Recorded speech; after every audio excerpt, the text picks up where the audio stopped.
귀한 찬양 감사드립니다. 네, 찬양으로 인해서 조금 더 행복해진 것 같습니다.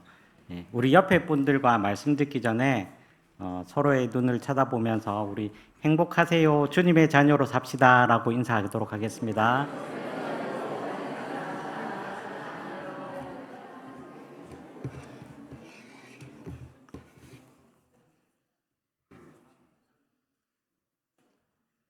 우리 은성교회 공동체가 주님 안에서 참된 행복을 누리시기를 주님의 이름으로 축복합니다. 우리 그리스도인에게는 하나님을 믿으면서 자신의 이름 외에 우리 하나님께서 우리들에게 주신 여러 정체성들이 있습니다. 어떤 성경에서는 우리를 하나님의 자녀, 또 예수님의 제자, 또 그리스도의 편지라는 등등의 우리 여러 가지를 수식하는 그러한 정체성들을 가리키는 말들이 있습니다. 오늘은 우리 그리스도인들을 가리키는 정체성 중에서 사도 바울이 우리들에게 권면하고 있는 그리스도의 향기라는 주제를 가지고 같이 말씀을 나누고 또 은혜를 나누고자 합니다. 사도 바울은 오늘 고린도 교회에 보내는 편지를 통해서 우리를 그리스도의 향기라고 얘기를 하고 있습니다. 향기는 어떤 특징을 가지고 있을까요?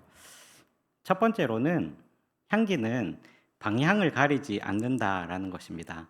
앞에서는 이 냄새가 나고 뒤에서는 저 향이 나고 왼쪽에서 맡으면 딸기 향이 나고 오른쪽에서 맡으면 바나나 향이 나는 게 아니라 향기라면은 어느 방향, 위아래, 앞뒤, 전후에 관계없이 똑같은 방향 아래에서 방향을 가리지 않고 향을 낸다라는 것입니다. 오늘 사도 바울의 얘기를 한번 살펴보도록 하겠습니다. 오늘 우리가 읽었던 고린도후서 2장 12절의 말씀입니다. 2장 12절 말씀을 보면 내가 그리스도의 복음을 위하여 드로아의 이름에 주 안에서 문이 내게 열렸으되라고 기록되어 있습니다. 주님께서는 선교 여행 중에서 드로아에 도착한 바울이 마음껏 복음을 전할 수 있는 여건을 마련해 주셨습니다. 그런데 바울은 아무것도 할 수가 없었습니다. 고린도 교회에 남겨두고 온 디도가 고린도 교회의 소식을 가지고 오지 않게 되자 사도 바울은 마음에 불안한 생각이 들었던 것입니다. 그렇게 열심히 일했던 바울도 어느 순간 찾아온 내적인 힘듦 앞에서 어쩔 줄을 몰라하고 있습니다. 지금까지 고린도 교회를 세우고 또 섬기기 위해서 했던 노력들이 허사로 돌아갈지도 모르겠다. 고린도 교회의 소식을 듣지 못해서 불안한 마음이 있어서 드로아에서 복음을 전할 의욕을 잃은 것처럼 보입니다.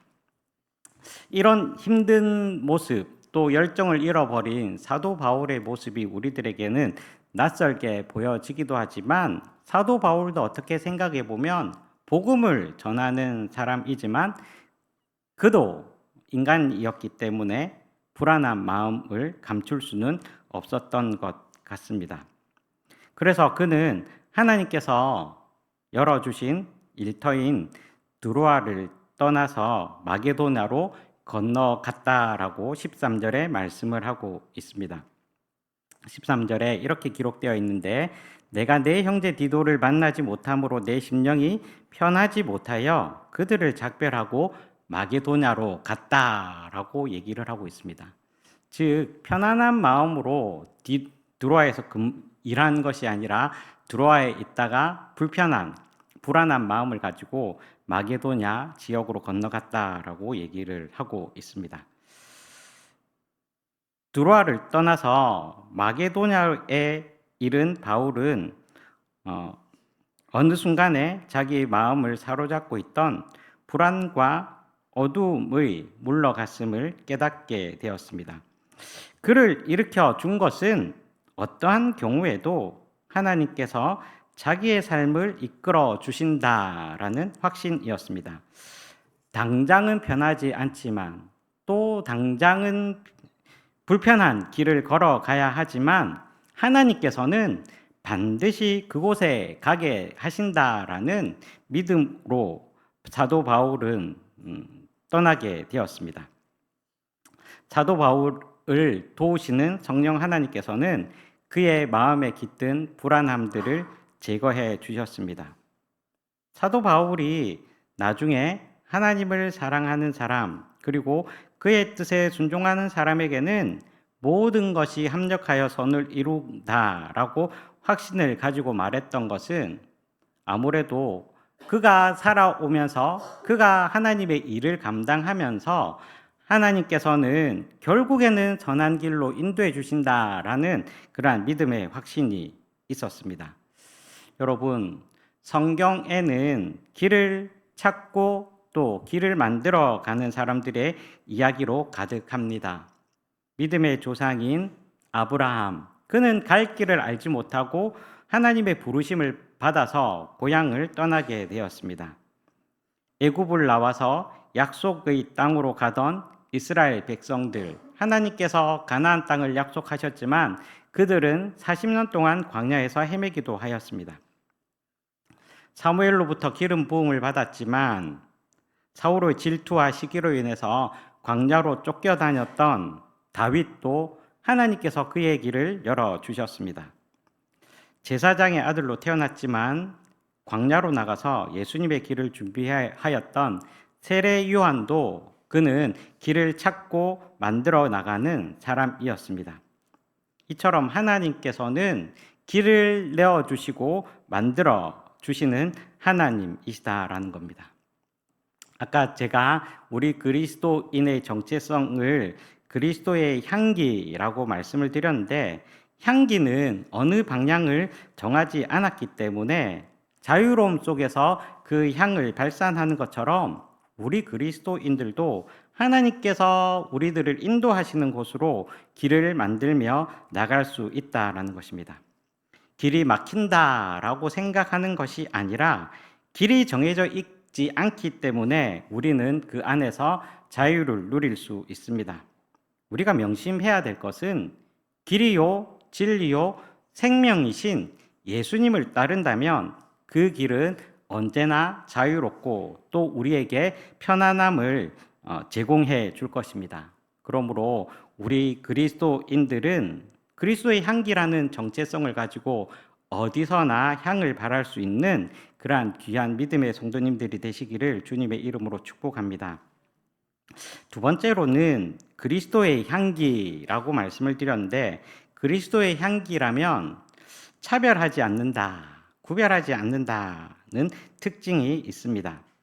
오늘 우리가 읽었던 본문 말씀 14절, 15절 말씀인데 우리 14절, 15절 말씀을 함께 읽어보시겠습니다. 항상 우리를 그리스도 안에서 이기게 하시고 우리로 말미암아 각 처에서 그리스도를 아는 냄새를 나타내시는 하나님께 감사하노라. 우리는 구원받는 자들에게나 망하는 자들에게나 하나님 앞에서 그리스도의 향기니. 아멘.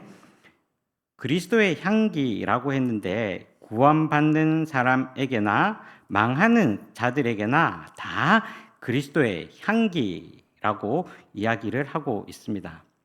이 이야기를 조금 더 이해하기 위해서는 그 당시 로마 제국의 전통을 좀 이해할 필요가 있습니다.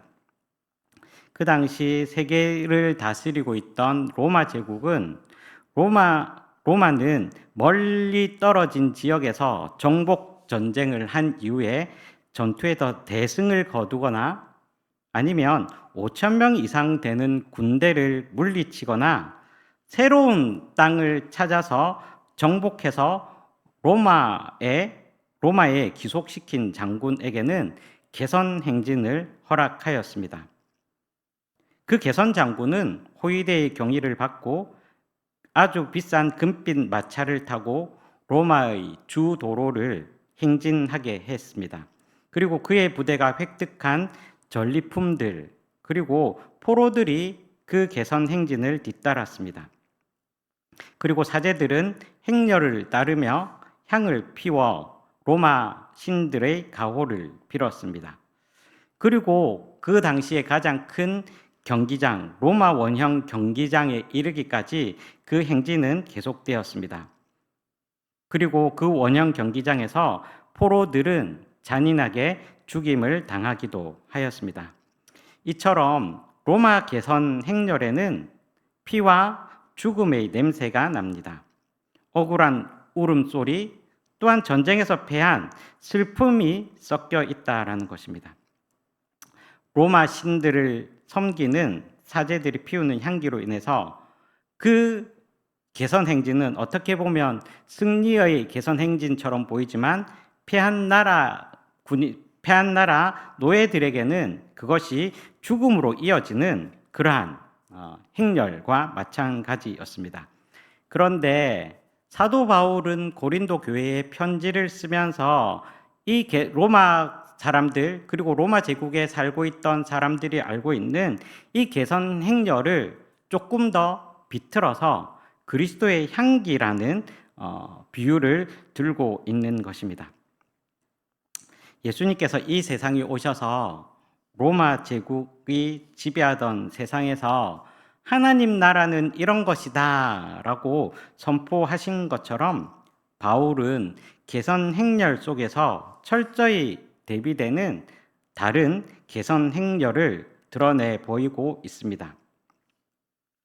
예수님으로부터 시작된 개선 행렬은 로마 군인의 개선 행렬이 폭력적이고 사람을 죽이는 살인의 행렬이었다면 예수님의 개선 행렬은 비폭력적이고 평화적이고 또 생명을 살리는 그러한 행렬이 되었다라는 것입니다. 그래서 바울은 그 행렬을 알고 있는 사람들에게 그리스도의 마음을 전하고자 하여서 그리스도의 향기라는 그러한 비유를 택했던 것입니다.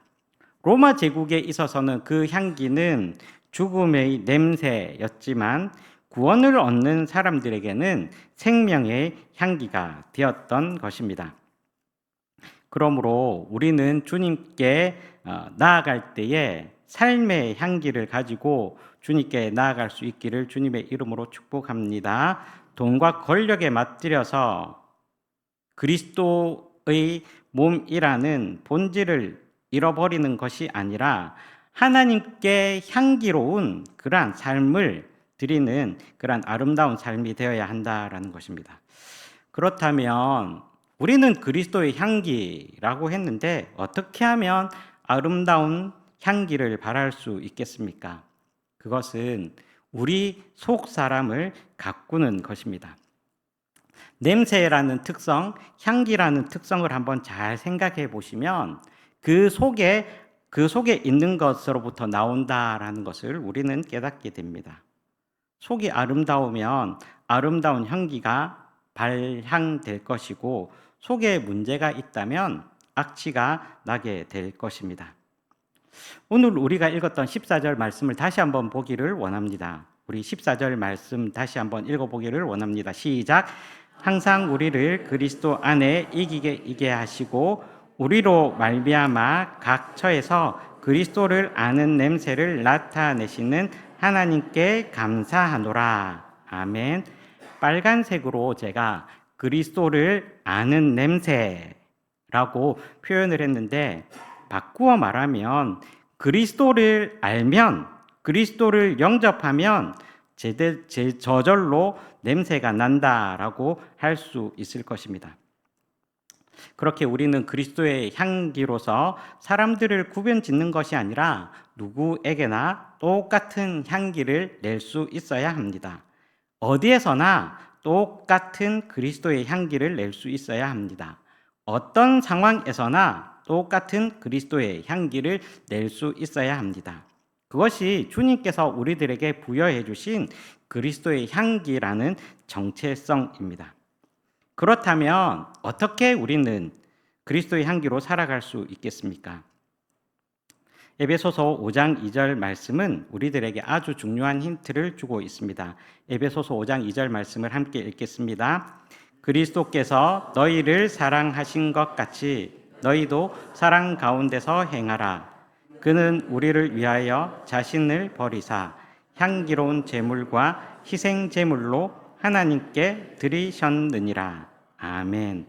오늘 말씀해 보니 제가 빨간색으로 향기로운 제물과 희생 제물이라는 구절에 빨간색으로 표시를 했습니다. 여러분, 제가 향기에 대해서 계속 말씀을 드리고 있는데 구약 성경에서는 향기와 제물이 서로 연결되어 있다라는 것을 알게 됩니다. 제물이 있으면 향기가 있다라는 것입니다. 출애굽기 20장 19장 18절에 관련되어 있는 말씀인데 우리 출애굽기 29장 18절 말씀을 읽겠습니다. 시작. 그 수양 전부를 제단 위에 불사르라. 이는 여호와께 드리는 번제요 이는 향기로운 냄새니 여호와께 드리는 화제니라. 아멘. 은성교회 성도 여러분, 우리가 향기로 살아가려면 먼저 제물이 되어야 한다라는 것입니다. 제물이 있어야 한다라는 것입니다. 우리 주님께서도 우리를 사랑하셔서 당신 자신을 하나님 앞에 제물로 드리셨습니다. 아까 읽었던 에베소서 5장 2절에도 보면 우리를 위하여 자신을 버리시사 향기로운 제물과 또한 희생 제물로 하나님께 드리셨다라고 말씀을 하고 있습니다. 그러므로 향기를 바라는 성도가 되려면 자신을 제물로 드리는 헌신을 해야 아름다운 그리스도의 향기가 될 수 있다라는 의미입니다. 그러한 헌신 없이는 아름다운 향기를 바랄 수 없다라는 것입니다. 사도 바울도 그의 마지막 편지인 디모데후서 4장 6절과 7절에서 이렇게 자신의 삶을 표현하고 있는데 같이 한번 읽어보겠습니다. 시작. 전제와 같이 내가 벌써 부어지고 나의 떠날 시각이 가까웠도다. 나는 선한 싸움을 싸우고 나의 달려갈 길을 마치고 믿음을 지켰으니. 아멘. 사도 바울을 자신의 삶을 전제라고 표현을 하였습니다. 전제는 그 제물 위에 포도주를 부어서 제사할 때에 죽음으로 그 제물의 위에 부어지는 포도주가 의미합니다. 즉 전제 위에 부어지는 포도주가 됨으로 말미암아서 제물 안에 그 포도주가 스며들어서 아름다운 향기가 나게 된다라는 것입니다. 은성교회 성도 여러분, 아름다운 향기가 되려면 주님 앞에서 먼저 우리 자신을 태우지 않으면 아름다운 향기가 나지 않습니다. 태워지지 않으면 주님 앞에 우리의 모든 것을 부어지지 않으면 우리가 깨어지지 않으면 향기를 발할 수 없다라는 것입니다. 저는 우리 은성교회 모든 성도님들이 주님 안에서 아름다운 향기를 바라는 그리스도의 향기가 되기를 주님의 이름으로 축복합니다. 우리 은성교회가 주님 보시기에 향기로운 교회가 되기를 주님의 이름으로 축복합니다. 무엇보다도 주님께서 기뻐하시는 헌신적인 삶을 살아야 한다라는 것입니다. 우리 자신을 주님 앞에 제물로 드릴 수 있어야 하는데 제물로 드리려면 우리 자신, 우리 고집, 우리 생각, 우리 아집을 버려야 한다라는 것입니다. 아름다운 향기를 내지 못하는 이유 중에 하나는 여전히 내 자신이 살아있기 때문일 것입니다. 내 문제에, 내 생각에만 골똘해 있는 한 우리는 아름다운 향기를 바랄 수 없을 것입니다. 우리의 욕심을 죽이고 교만을 줄이고 고집을 죽이고 그리고 주님처럼 십자가를 지려는 마음을 가져야 그리고 우리의 마음이 변화되어야 아름다운 향을 발할 수 있을 것입니다. 여러분, 우리가 집 안에 향기를 바꾸려면 어떻게 합니까? 첫 번째로는 탈취제 같은 것을 가지고 악취를 먼저 제거해 버리고, 그리고 자기가 원하는 아름다운 향을 사서 그 공간을 꾸미곤 합니다. 바꾸어 말하면 우리 안에 있는 악취, 우리의 고집, 우리의 불신, 우리의 교만들을, 우리의 어리석음들을 없애버리는 그러한 악취들을 먼저 없애고, 그리고 아름다운 향기, 즉 우리의 삶을 주님께 드리는 그러한 헌신과 봉사와 섬김을 통해서 우리의 공간이 주님 안에서 아름다운 향을 바라는 그러한 귀한 삶이 되시기를 주님의 이름으로 축복합니다. 그래서 예수님을 만나고 예수님을 영접할 수 있는 그러한 공간으로 우리 은성교회가 변화되고, 또 우리 각자가 변화되는 삶을 사시기를 주님의 이름으로 축복합니다. 예수님을 우리 공간에 드릴 수 있는 아름다운 희생이 있는, 아름다운 봉사가 있는 그러한 아름다운 향기로 살아가는, 진정한 그리스도의 향기로 살아가는 귀하고 복된 삶을 사시기를 주님의 이름으로 축복합니다. 같이 기도하겠습니다.